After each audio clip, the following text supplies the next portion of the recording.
Good morning, Christ Central. My name is Terry Reems, and I will be here to share my story of grace.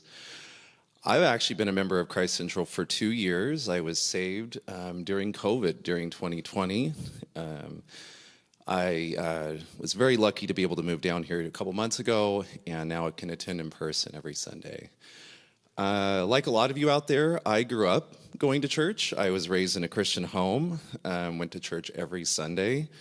I remember going to church with my grandparents. It was a very special time because I was able to stay with them on the weekends and wake up in the morning and go to brunch and do all of those things that we all do on Sundays. Being able to stay the night with them was great. I believed in Jesus. I believed in all the Bible stories. I prayed to Jesus every night. Jesus was my best friend. Around the age of 14, I began to experience a series of, I would call, concerning interactions with the leadership of my church. I was in youth group, and I began to ask a lot of questions, like a lot of you do, about heaven and hell, why other Christian denominations believe differently, why other cultures had different practices and beliefs. I just couldn't believe and wrap my mind around the fact that there were some people that were going to go to hell.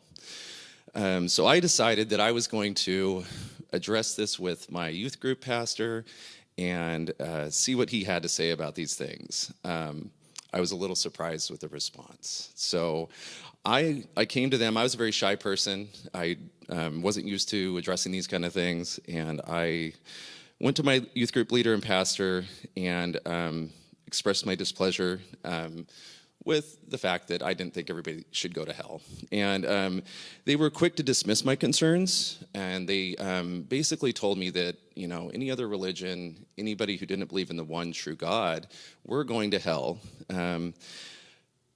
I don't know what happened after that conversation. Maybe it was just me being a little bit too sensitive, but I felt like they were treating me differently. I wasn't invited to a lot of the meetups that the youth group were going to. I just felt like, I don't know, I felt like I was maybe considered dangerous to them, or maybe they just weren't used to having those kind of questions brought up. So after that, I kind of stopped going to the Bible studies. I stopped participating in the different activities that the youth group was doing. I don't think I consciously stopped believing in Jesus or stopped thinking I was a Christian, but I felt like I was just moving slowly away. I was kind of detaching from being involved. I was now 15 years old. I didn't have a lot of friends, but I had a couple close friends. But I did see what other 15, 16-year-olds were doing in high school, and they were going to parties, and they were having fun. They would come back on Monday morning and tell me all these things. I wanted to do that too, so that's what I decided to do. I was having a great time. I didn't think it was too detrimental for my well-being, but ultimately, and this is the story, I stopped praying. I stopped believing in Jesus. I decided in my heart that I didn't need that relationship anymore. I wasn't getting anything out of it. I wasn't going to church, I wasn't praying, and I wasn't believing. So let's fast forward 26 years later. It's 2020. I find myself attending church services over YouTube live stream at Christ Central of Southern California. I was visiting family, working remotely, and out of respect and obligation, I would sit in the living room and I would watch church service. And some of the first pastors I saw were D. Penn and Dinko and Pastor Harold.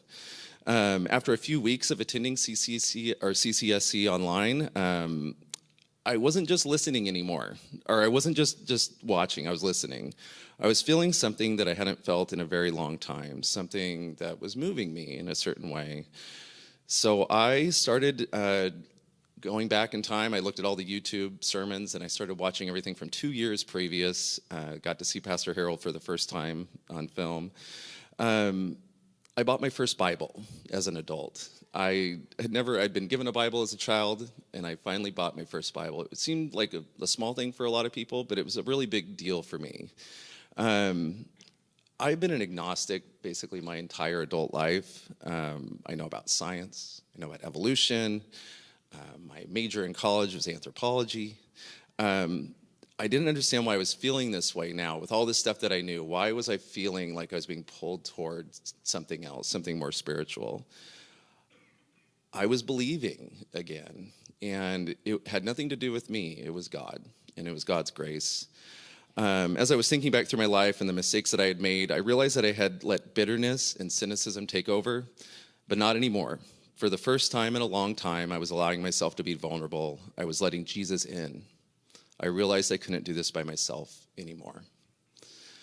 Since coming to Christ, my life has completely changed. Accepting Jesus into my heart and everyday life has been one of the most special things that has ever happened to me. I feel more hope than I've ever felt before. I feel more welcome than I've ever felt before. Knowing that we have a God who deeply cares about every aspect of our lives is amazing. Motivated every day to live a life that would bring joy and pleasure to God. Glorifying God has become the most important part of my life. I also seek out opportunities to share the gospel with close friends, even though it's really hard. I find some way to insert that I do go to church, that I am a believer. I know I'll get better with this over time. I'm praying about that.